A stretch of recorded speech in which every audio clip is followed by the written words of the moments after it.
chers frères béninois, chères sœurs béninoises, chers compatriotes, chers animateurs de la vie publique et de la vie politique béninoise. Moi, Kevin Kesso, dans ma démarche de participer à l'éveil de la conscience de ce peuple, je suis ici, à cette place symbolique de la ville de Parakrou, pour délivrer mon troisième message. Et le cœur de ce troisième message, c'est pour interpeller notre conscience par rapport à notre marche, cette marche du peuple vers les élections générales de 2026. Est-ce que nos machinations, nos réflexions, nos attitudes au sein des divers camps politiques, classes politiques, partis politiques, est-ce que nos attitudes, nos comportements, nos stratégies sont en train de conduire ce peuple à une élection pacifique sans violence? C'est la question fondamentale. Et nul n'a le droit, encore une fois, d'amener la violence dans ce pays par le fait de ses actes ou par son instigation, l'instigation donc de la violence, directe de la violence. Nul n'a ce droit. Le pays en a déjà trop perdu. Nous en avons perdu des âmes qui sont au-delà des intérêts de chacun et de tous. Nous avons perdu des âmes dans ce pays en 2019. Nous en avons perdu en 2021. Nous ne voulons plus en perdre en 2026.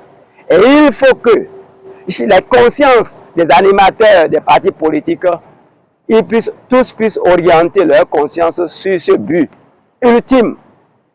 Puisque 14 millions de Béninois, 14 millions d'âmes sont entre les mains donc de ces leaders politiques qui, de par leur comportement, amènent toujours la violence dans ce pays. Alors que Dieu, qui a le peuple béninois, le Dieu qui nous a unis sur cette terre béninoise à son plan divin pour le Bénin. Est-ce que nos pensées, nos actions vont dans ce sens, dans le plan divin, ou bien dans le plan démoniaque de ce... Et comme je l'avais délivré précédemment, chaque personne, chaque acteur politique, chaque citoyen, de par ses actes, doit s'ouvrir à la sagesse divine, faire de la sagesse divine son arme pour la construction de ce pays à partir de 2026. Mais d'abord, conduire en 2026, pour que la sagesse divine puisse régner, il faut que les acteurs politiques d'aujourd'hui puissent prendre conscience. Est-ce que, en l'état actuel de la situation institutionnelle au Bénin, c'est-à-dire sans avoir touché le code électoral, sans avoir encore touché la constitution du Bénin, est-ce que nous ne pouvons pas aller aux élections de 2026 dans la paix et dans la transparence? Les suspicions que nourrissent les camps politiques, les suspicions que nourrissent l'un et l'autre des camps politiques, quel est le cœur, la cause fondamentale de ces suspicions? Parce que le Béninois, nous sommes muets pour le mal et pour l'intérêt égoïste. Tous les Béninois, tous ceux qui pensent qu'ils soient dans le camp dit de l'opposition, qu'ils soient dans le camp dit de la mouvance, est-ce que leur réflexion, ce n'est pas pour la construction de ce pays? Si l'intérêt commun, l'intérêt général de la nation est au cœur de la pensée des actions de chacun là, est-ce que nous avons le droit, nous avons la faveur, ou bien nous avons raison encore de creuser la division, de creuser la cristallisation donc de la haine pour encore amener la violence dans ce pays en 2026 à l'occasion des élections générales? Non, je dis non. Ce peuple doit s'unir et ça doit être le leitmotiv de tous les animateurs des partis politiques. Et je m'en vais poser cette question pour savoir, en l'état actuel des choses, nous avons 3 partis politiques qui peuvent aller aux élections présidentielles. Nous avons l'UPR, nous avons le BR et nous avons les démocrates. Ces 3 partis politiques-là, je voudrais leur poser la question et que le peuple pose cette question-là avec moi pour savoir lequel des partis politiques est pour le peuple. Lequel des partis politiques ne milite pas pour les intérêts égoïstes de ces militants, de ces animateurs. Si un de ces partis politiques est réellement pour le peuple, je crois que ce parti politique, les animateurs de ce parti politique devraient pouvoir avoir l'inspiration divine de trouver la stratégie nécessaire pour nous sortir de la violence. Et je m'avais dit, si réellement les démocrates, le parti Les Démocrates, qui se réclament de l'opposition, le chef de file de l'opposition aujourd'hui, si les démocrates sont réellement des démocrates, ils doivent savoir que nous n'avons jamais fait de la démocratie dans ce pays depuis l'ère du renouveau démocratique. Nous avons toujours fait donc de l'oligarchie, de pouvoir oligarchique. Le pouvoir n'appartient qu'aux oligarques qui confient à qui ils veulent. Et le leader du parti, les démocrates, le président Yahya Boni, qui a gouverné ce pays pendant 10 ans, il en sait mieux, il en sait très bien. Mais que faisons-nous aujourd'hui pour sortir le peuple de cet engrenage politique? Nous-mêmes, nous avons parlé donc de la démocratie Nescafé dans ce pays. Et aujourd'hui, nous sommes dans quelle démocratie? Nous sommes dans la démocratie dictatoriale que nous disons. Mais lequel des deux, de laquelle des deux est meilleur pour ce peuple? Non. Aucun des deux systèmes démocratiques n'a pensé pour le bonheur de ce peuple, au-delà donc du bonheur égoïste de leurs animateurs. Et pour l'instant, à partir de 2026, que nous puissions implorer la miséricorde divine, que nous puissions implorer la sagesse divine pour nous départir de ça. Et ça, je lance cet appel aux partis politiques. Si un parti politique veut prendre le parti pour le peuple, il n'a qu'à définir la stratégie pour que même en l'État, nous puissions passer les élections de manière pacifique et que le pouvoir puisse retourner au peuple, que le pouvoir puisse retourner aux pauvres et non aux oligarques, aux riches et super riches qui confisquent le pouvoir. C'est ça qui a été fait depuis toujours.